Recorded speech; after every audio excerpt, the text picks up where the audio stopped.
Hey, what's up? This is Chosen, and we finally know what the what the summoning events are going to be for this weekend. We have got two different things going on. We've got a 10x that's going to be happening, launching tomorrow, and then we've also got a guaranteed champion summon event, which they seem to be doing these more and more as time passes. So we'll go over the champions in the 10x. We'll go over the guaranteed summoning event. We'll get you fully caught up on everything that's going to be happening here as we head into the weekend, so that you have full context on everything. Let's get into it.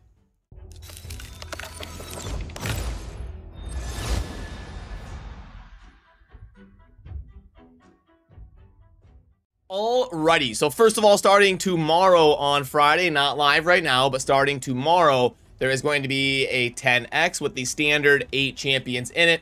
And these 8 champions are going to be Tuaneric, Underpriest Brogni, Suzerain Catan, Mashaled, and then the epics are going to be Oboro, Doompriest, Ugo, and Felicia. So let's go through each champion really quickly, and I will just give you a brief synopsis on each one of them.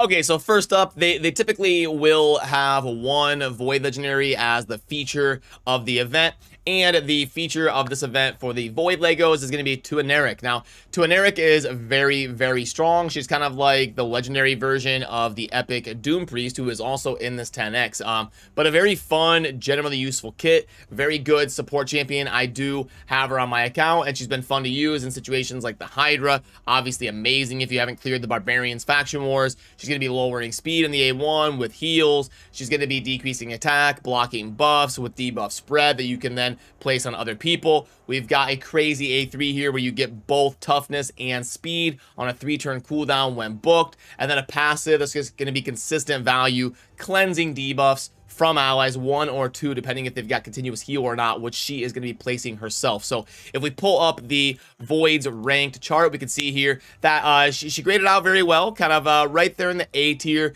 kind of a middling Void Legendary, not one of the best ones, not Siphi or Necrid or Warlord or Krisk or anything, but definitely not one of the worst ones. And keep in mind, these are all Void Legos, so they're all pretty strong and pretty decent. And Tuaneric is definitely one of the more solid ones that can definitely add value to your account. Do I think she is worth YOLOing a bunch of Voids outside of a 2x? We'll talk about that here at the end, but that is going to be the featured Void Legendary of this event. Then we've got 3 legendaries that are non-void, and Underpriest Brogni is one of them. Now, Underpriest Brogni was a fragment fusion type of event back in the day, a little while ago for Raid, and he is just a very generally useful champion used in a lot of different situations. Doom Tower, Faction Wars, Tag Team Arena. I was always talking about for a while that the power creep we were going to see eventually was a champion that does both buff strip of enemies and debuff cleansing of allies in the same ability, and Brogni was that here with the A2. He attacks everybody, has a chance of stripping a buff while also cleansing debuffs that are on your allies and placing a shield, and his abilities have a nice rotation of both being a 3-turn cooldown, which is a huge plus. So yeah, Brogni is an incredible champion, very generally useful, a great utility support. Next up, we've got Suzerain Catan. Now, Suzerain Catan actually has a really cool A1. We're going to have an AoE decrease speed. Now, it's not 100%, but you get this guy in a stun set or something, could be very suppressive in anything versus a wave, because he also has another AoE to go with that as well. Unfortunate that it's a 4-turn cooldown. If this was a 3-turn cooldown, he would be a much better champion. But also, his A3 here kind of has a fun little niche because it can remove all of these things, and most notably shield. You're facing Krisk or something like that. We're going to be removing all the shield from all enemies, then attacking them and doing a heal reduction, and that cannot be resisted. So I actually, we saw back in the day this guy getting a lot of play in Platinum Arena, where people would bring a Suzerain because you don't even need accuracy or anything, and you would just strip everybody's shield set, those high HP Mountain Kings with shield set, those Krisks, and he would just come in, remove all shields, and then it makes the fight a lot easier. So that is kind of a cool role that Suzerain Catan fills. And the last legendary in this 10x is going to be Mashaled. Now, Mashaled, this is probably the 2nd or 3rd time he's been part of a 10x. They did this about, oh, I don't know, 5-6 months ago. They had Mashaled in an event similar to this. Well, no, I believe it was one of those events where one day is Duchess and one day was Mashaled featured as a 10x. And Mashaled was probably the best non-void legendary that I did not have on my account. So I went for him and was able to get him during that 10x. So that's how I got Mashaled, and he is definitely an amazing champion. Really fun to use in the tag team arena, in faction wars, in the Doom Tower, the fears and the speed increase. He's seeing a lot of play in the Hydra as well, because increasing speed and crit damage while also fearing everybody and placing leech, like, on a 3-turn cooldown, this A2 is just bonkers. It's ridiculous. So he's definitely a fun champion to have, just to have this A2 as part of a team. And he's got some pretty good stats here as well with the 103 base speed. It is a little bit unfortunate that he doesn't have any accuracy, because he does need a good amount of accuracy to get all the value out of that. And then also stealing all the buffs from somebody. It's not just removing, it's stealing. So yeah, and he can actually hit pretty hard if you get him built for damage. But a lot of times people build him as kind of a support type champion, just to get insane value out of this tornado ability and keep him alive. So that is going to be the legendaries in this 10x, and now let's go over the epics. First up will be Oboro.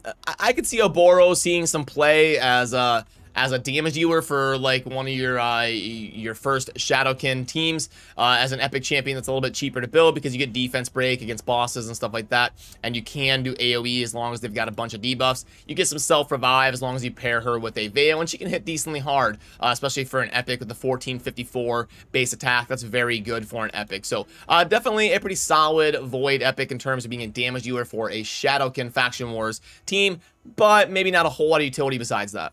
Then for Doom Priest under the Knight Revenant, this is one of those champions that is aging like fine wine.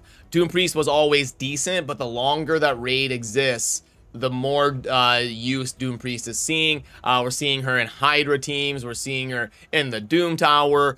Just the very consistent cleansing of the passive ability and the healing, just every turn, cleansing and healing, cleansing and healing. She's an absolute Faction Wars carry, and one of those champions you just want on your account, because there's so many situations where you're going to end up wanting to have her in a composition and take advantage of mainly the passive here that gets just insane value every turn. Ugo in the Ogryn Tribes is one of my favorite epics that they've ever added to the game. I think it's super cool that we get an epic champion on one ability with a 3-turn cooldown that has a very reliable defense down and a block buffs. So very, very insane to do both the big defense break and block buffs for 2 turns on an epic champion on an AoE attack. So that is definitely the calling card of Ugo, and probably a top 15, 20-ish epic in the game in terms of general usefulness, just because of that A2, and also seeing some utility in new Hydra teams as well, because blocking buffs is very important.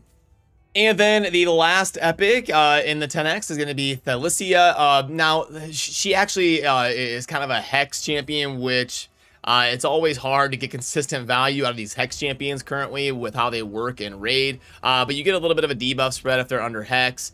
And you got some fun things here like AoE, no books required, 3-turn cooldown of increasing duration of all buffs on all enemies by 1 turn. It's pretty cool on an A2 for an epic champion. And you also get another AoE that's going to do defense break for 2 turns. So yeah, I mean, definitely a decent epic here that's pretty solid, but not one of those like top epics in the game or anything, at least in terms of how the game is functioning right now, because of how Hex is working and how little people are using it and how little they are getting consistent value out of it.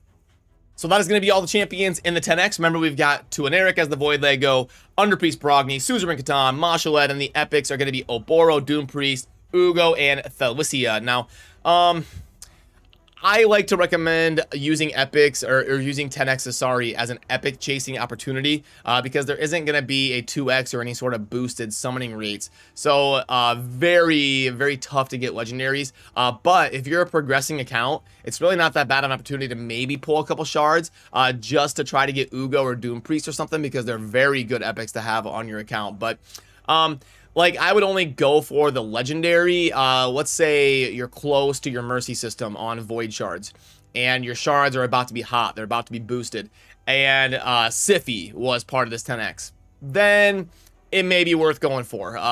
But I mean, Tuaneric's very good, but not like a Siphi or a Krisk or a Warlord or something. So for most of you, I would probably say just hold off and pull your shards during a 2x or a better summoning event. In my opinion, that's probably what I would recommend for like 85-90% of you.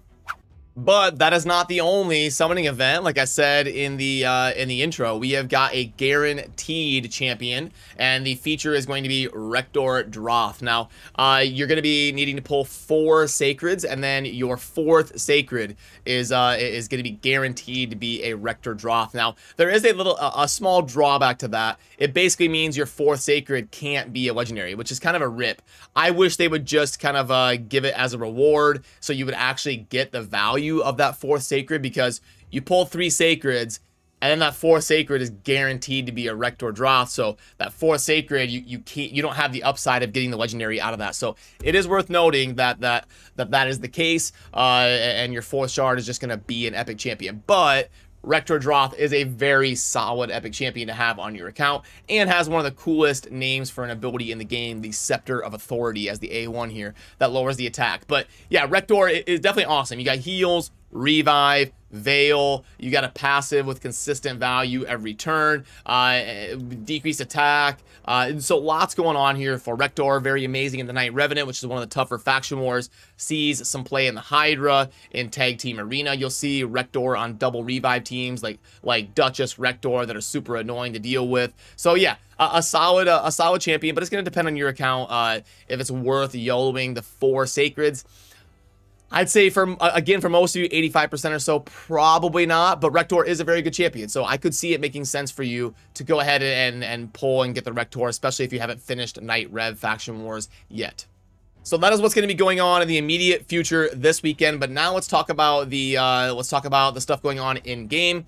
Clan vs. Clan should be launching on Tuesday. We don't have official confirmation from Plarium, but you're going to want to get your stuff ready, because I would say 90-something% chance that we get a Clan vs. Clan starting in about 4 or 5 days here on Tuesday next week. And then as we head into the tournaments tab, we'll go over the tournaments and events here. We've got the Ice Golem tournament. Remember, that is coinciding with the Artifact Frenzy drop fever type thing that we got going on here for the resistance set. The resistance set is pretty good. It's nice to have a decent stable of resistance gear on your account, but probably not worth spending thousands of energy on it or anything. We got another champion training. You all probably just went hard on champion training for the fusion, so probably not a whole lot left to go after that. Nothing wrong with skipping that.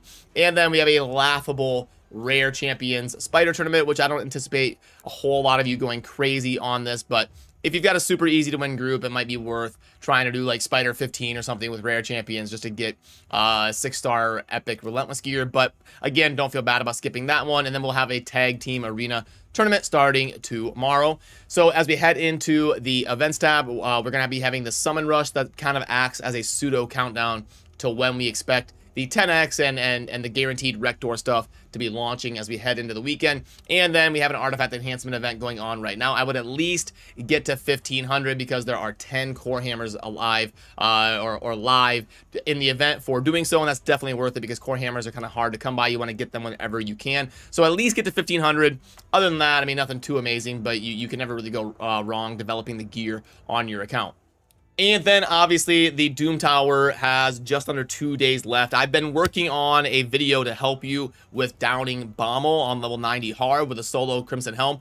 I'm going to try to get that out here in a few hours. It's going to be a double upload kind of day. It is what it is. Doom Tower's ending soon. I want to get that Bommel video out because I know with Crimson Helm being a little bit more accessible of a champion as an epic, more people will have her, hopefully. And then I want to show you how exactly it can be a little bit complicated just because it's a manual fight and you got to deal with the rotation. So I'm going to work to get that out this afternoon here in a few hours and do a double upload kind of day to get that content out to you. But yeah, pay attention to the Doom Tower because that is going to be ending soon. And now we can touch on the offers real quick. So let's fire up the sheet right here and pack string. No, this is not going to be a recommend for me. I can already tell you that we go from the special silver, all the special silver pack. Yeah, not going to be a recommend from me. The monthly pack grades out is about a 2.5, and you've actually only, worth noting, you've only got a day to decide on this, and you do have some guaranteed events coming up this weekend. So if you are in the mode of spending on raid, it's not the worst thing in the world that you could buy. Mini mix, resistance set.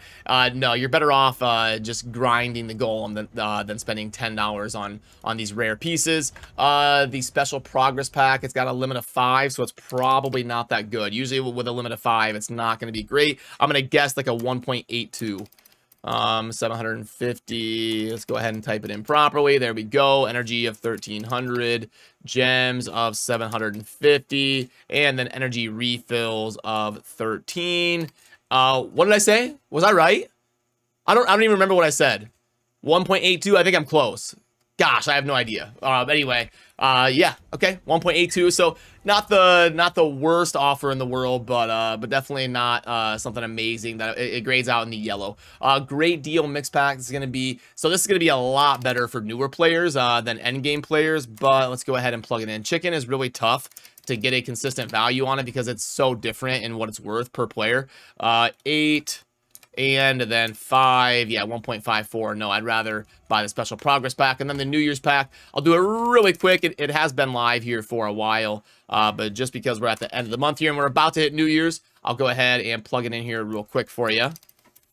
Nope. I just cannot type the silver in properly today. Energy of 500, 100 gems, and then we're gonna go 5, 3, and 1 on the shards. 5, 3, 1, and okay, no, not 31 voids. I wish 3, 1. I cannot put offers in today. 2.22. So yeah, it's all right. Not quite as good as the monthly pack. I would probably buy the monthly pack instead of the New Year's Super Pack, but the New Year's Super Pack is better than anything else I see here, like the Special Progress Pack or anything like that. So alrighty, this is typically where I would let you know I'm heading over to stream, but it's going to be a little bit of a weird day because I've got to get that Crimson Helm video out. So I'm going to get to work on that so I can get this out early in the day before we head into the last night of the Doom Tower here. And then I've also got a meeting to get to this afternoon. So if I stream, it's going to be a little bit later at night. Otherwise, I'll be back to normal tomorrow, and we'll be going live at the normal time and hanging out with you guys as well. So good luck in everything going on right now, and get prepped up for CBC on Tuesday, and I will see you soon. As always, thank you for watching. Have a good rest of your day. Peace.